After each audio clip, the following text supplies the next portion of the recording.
Merci Nabino Bozalaka Ebele Kolanda émission Nabino Zoom Congo Plus émission Ekolo Congo émission tout ça la analyse politique socio-culturelle pour aider peuple nabiso à l'ongana ignorance à avoir conscience pe aye banini et singeli asala pour na mboka na ye donc tozali awa toujours ko sombiti na makanisi ko partager ba pensée na biso ensemble pour na koluka ete moko na moko place azwami abakisa pe aye libanga na o tozali kotonga pour na totonga mboka na biso Congo.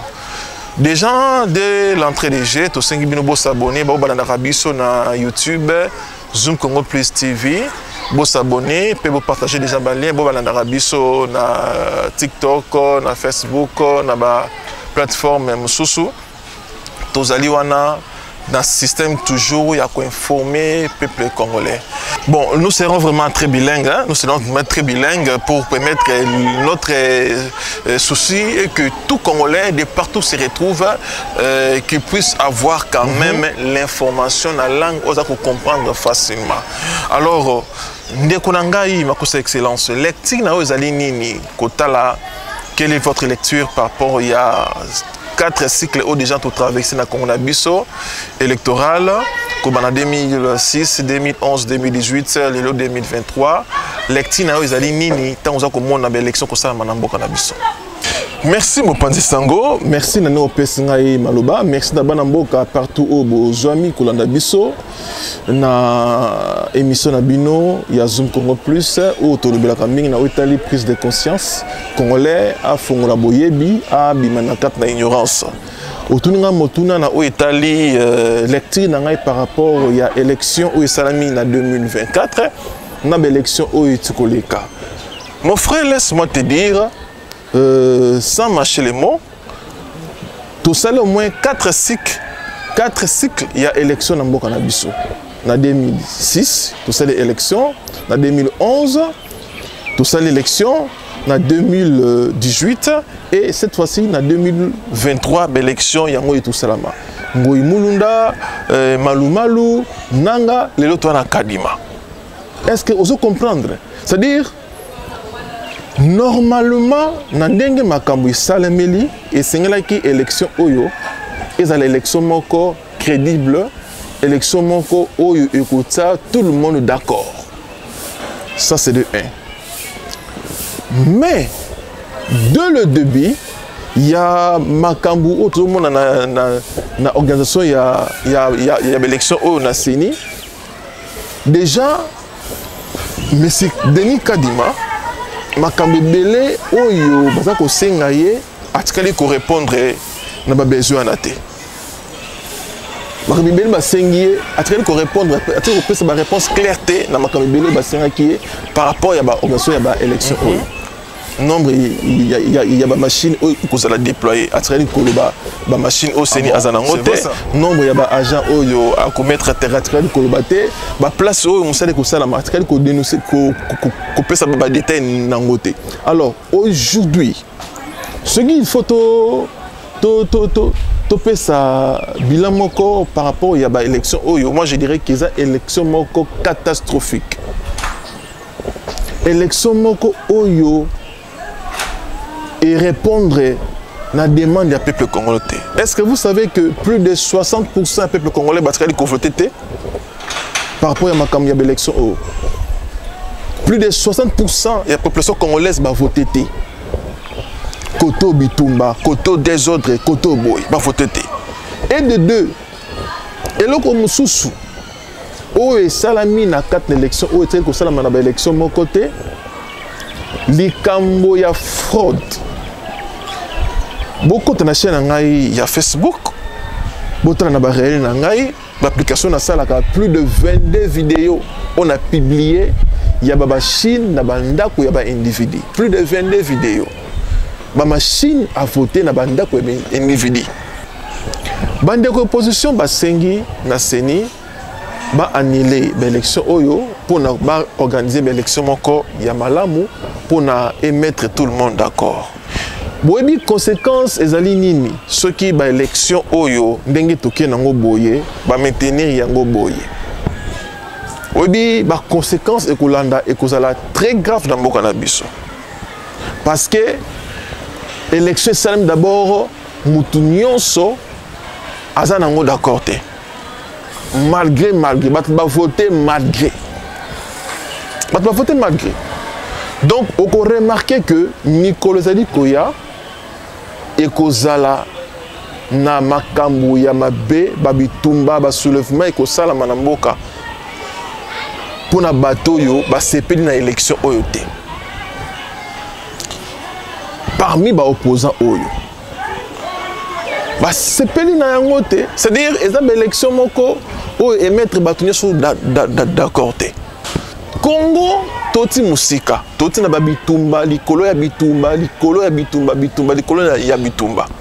Lelo, président Félix Tshisekedi aye a sali 5 ans na pouvoir, aye ko organiser ba élection. Mais c'est là qui est la élection moko oyo et kozala vraiment na kimia ni surtout congolais ni surtout à voter comme il se doit, pe ba opposition bazali bazala satisfait na ba demande na bango.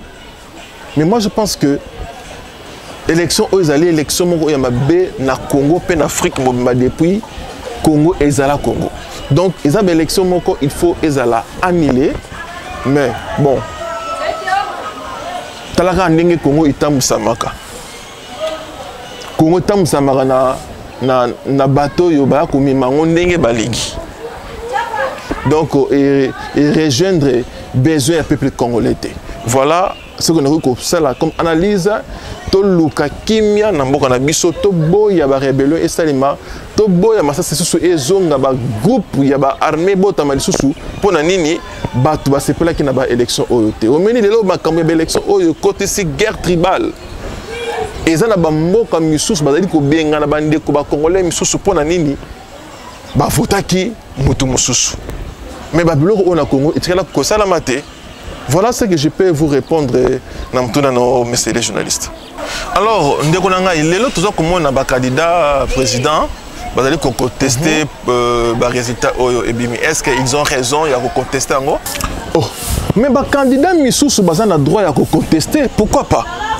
Ils ont ce droit de contester quand ils ont le droit de oyo to senga ki na seni asala yango te bana droit de contester et tozali na mboka moko oyo tozoluka vraiment démocratie à solondi ekota bandima pour toi a besoin des autres traités na mboka toi a besoin makila ba congolais tanga te tangi tellement belé toi a besoin mutu nyonso asepela na résultat na ndenge ya normal pour oyo to moni ba machine na banda kwa batu bako voter, ba candidat oh ils ont mon na bako filmer lelo ils a ça la passe. Mais et là tout monde awa pendant campagne hein, tout monde pendant campagne ils allaient qui vraiment na message moto discours moko et tambola qui trop sur la nationalité. Donc ils ont ba kadam sous ba qui accuser le rôle la Moïse Katumbi ba ben ko accuser nationalité na qui azali congolais. Est-ce que c'est vrai ba accusation na ezali fondée? Bon Omoni eloko yo échappé qui ba congolais ebelé. Échappé ba congolais ebelé na o Italie discours o ezala qui beaucoup plus utilisé na ngambu ya présidence ba kotsina ba docteur Mukwege comme ba étranger, ba Martin Fayulu comme ba étranger. Omoni mboka na biso quelque part il faut totika sentiment. Totika ba sentiment. S'il vous plaît, Bakonzamboka. Congo ezali na dimension ya continent, boye bien très bien. Ezali mboka mongo ya mukete. Zamboka oyo e kenda sangope ba mikili na mikili bazali ko banga mboka na biso. Omoni lelo tango cour constitutionnel na biso est publié des gens et reconnaître ba candidat président comme bana mboka. Peuple congolais azali tellement peuple moko ou parfois à même makana loyenge. Au moins une stratégie IDPS a utilisé sur le terrain. IDPS a sa stratégie yaku la qui s'abattu c'est comme si que Moïse Katumbi asa étranger. Ayebaki que Moïse Katumbi azalaki fort, Fayulu azali fort. Mais ba sa stratégie ya kotambola na kobimisa katumbi lokola étrange. Non, c'est vrai, papa naye, allais-je dire, papa naye azali congolais te, mais azali mwana o botami na Congo, akoli na Congo, c'est bêtise na Congo yebani. Ce qui est constitutionnel, n'a seni ba reconnaître candidature naye, c'est que azali congolais. Ah bon? Donc plus on a débat, ils allaient quitter. Mais on a essayé à cambrier les Congolais sur la nationalité. C'est la nationalité. Mon campagne Mobimba et les Kikara sur la nationalité. Azali Mopaya, Azali Mopaya. Olé toyoka toka projet. Oh, le peuple congolais mais ma campagne et les Kikara na ba critique sur la nationalité d'un individu. Mais eloko mususu ya mabe otomoni pezali nini na ngambu ya opposition. Omoni opposition o tozana na Congo ezali soni. Tanto ba ke Congo ezana ba politiciens o ba koyelela mabumu na bango to lo bango na sentiment. Normalement opposition esengela ki bazala mutu moko. Opposition esengela ki basangana. Martin Fayulu, Dr Denis Mukwege, Moïse Katumbi et les autres. Sengela ki basala bloc moko pour na combattre mais c'est fait Tshisekedi. Mais regardez ce qu'ils ont fait. Ba Panzani, c'est madame ko Panzana, lelo ba résultat ba monique ils allaient contester, ils allaient ndenge ba zale kozelela yango te. Ba comme si ko lukasusu ba sangana pona ko banda ko bumbisa susu makambo. Bon, quelque part na pouvoir aux en place na ba na ba acteur d'ambition politique, tout ça namboka. C'est comme si tout le monde côté à comprendre pour ça il y a peuple oyo. Oui, c'est comme si tout le monde côté n'a comprendre les soucis à peuple oyo. Ba ko sakana na biso na ndenge mo ya ko sarate. Bango wana ba tu ko travailler. Félix c'est que de travailler 5 ans au Congo. Tout le monde ndenge asali pendant 5 ans oyo. Bilan na ye ezalaki na mikaratano makasi. Et là, comment on malunga et salami pour na besoin à peuple. Et là, comment côté. Oh, yopenda et résoudre besoin à peuple. Ezalité. Ce qu'on tali maille, au tali courant, au tali santé, au tali éducation, au tali armée sociale mawa. Parce que peuple pour ça peuple ezani. Likambo ya nzala mabumu elongwa na nzala. Mais ce qui est moni et salami na 5 ans oyo ezalaki perte. Il y a année nous avons perdu 5 ans kakaboye pour na ba intérêt aux alliés égoïstes individuels. Donc eza pasi ndeko na ngai na ebisa que pouvoir ezana kakaboye na Congo opposition basali erreur ya kopanzana lelo bakomi koluka basangana pour la combattre lelo pe tomoni pe pouvoir oyo batamboli na stratégie na bango pour considérer Moïse Katumbi comme un étranger. En réalité Katumbi n'est pas un étranger. Lelo sikoyo tant za kotala avenir ya Congo, avenir ya mboka na biso après ba élection président oyo akotsama sika na kati na ebonga.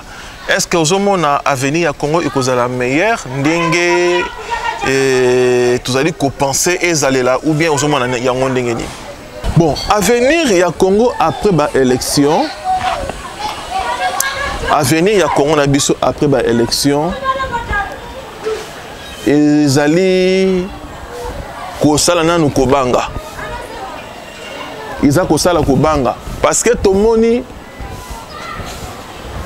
Seni a publié président Félix Tshisekedi na pouvoir qui a continué le mandat. Maintenant, on a la lecture, il y a bateau qui travailler na président Tshisekedi na mandat et koleka. Ils ont qui vraiment catastrophique. Ils ont qui mandat moko oyo désolant. Peuple congolais moni ndenge ba yibi, ba piller, détournement à ciel ouvert. Donc corruption ya kosakanate pendant 5 ans oyo etikoleka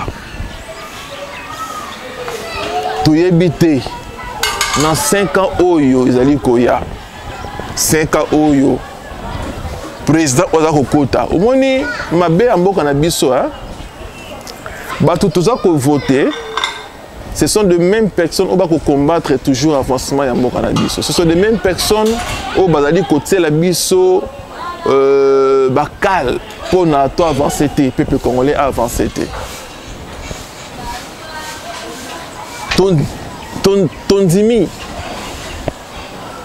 ko voter ba député au ba côté sikoyo.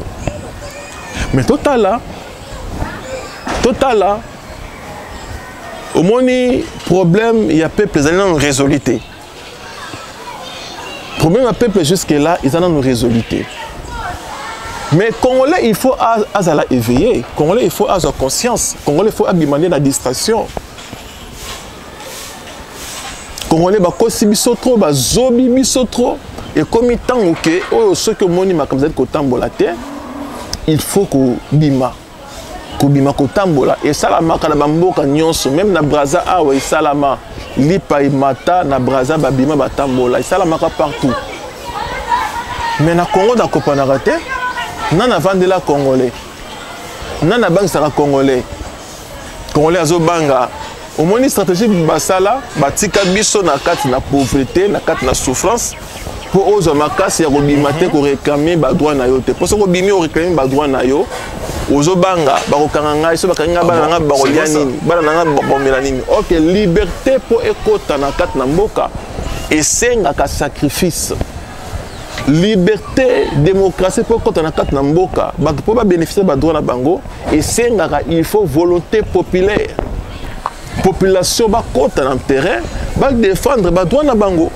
ba sanctionner ba politiciens ba acteurs politiques ou gouvernement ceux qui va kosala eloko mon côté ozomona dès eloko congolais il faut akoma na niveau wana ya kolongola kobanga kati na ye quand quelque chose ne va pas réseaux sociaux ali publier dénoncer c'est ce que nous voulons tout côté 2024 année oyo congolais nyon surtout place à Zouami na kosenga na yo olongwa na distraction otala avenir na yo pe ya libota no pe ya mboka na yo tolandela makambo mboka place oyo tomoni ke makambo eza kotambola te il faut kotelema kobelela kodénoncer c'est comme ça nde tokotonga mboka omoni kozala fanatique te zala nde patriote. Un patriote, c'est-à-dire qu'il défendre l'intérêt en boka. C'est-à-dire qu'il a un individu, mais c'est-à-dire qu'il a un peuple.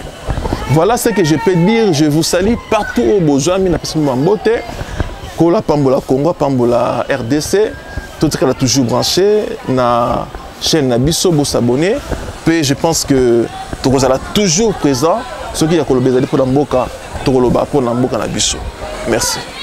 Merci Nandenge au répondre na mituna ya bana mboka zala mituna ya biso te zande mituna ya peuple congolais au balanda biso de partout souci na bango zala kabaye ba ndenge mboka zali kotambola vraiment to pesi bino pe mbote merci mingi na ndenge bopesa biso temps na bino kolanda biso soki bo sepeli na émission oyo bokomela biso botika ba message na bino tozali disponible pour na ko répondre bino au moment opportun. Tous en a besoin, il y a partager les liens partout. Et na bandeko o bazali informé te baye bake ezali na mwana mboka makusa excellence o ya télémi cette fois-ci pour na ko défendre l'intérêt ya peuple congolais, l'intérêt ya ba congolais o bazali ko souffrir bazali ko nyokwama. Donc nous sommes là, beau partager lien, beau s'abonner et que ça la bien makasi, beau extrait, beau partager parce que c'est important, c'est-à-dire que message autant que lancé, ils allaient pour sauver génération, ils allaient qu'il y a au moins une génération congolaise to souffrir mingi. Biso to kanisa kete biso to kozala génération moko ya malamu, mais malheureusement nous sommes une génération sacrifiée. Par rapport à la génération, il y a des na biso. Alors, banana biso, to lingate, on peut pas vivre makambo et comme la biso. Voilà pourquoi to kosenga na bino, to bunda pona mboka na biso ezwa changement et développement. botika malamu na mabota na bino nzambe abatela Congo. À la prochaine, bye.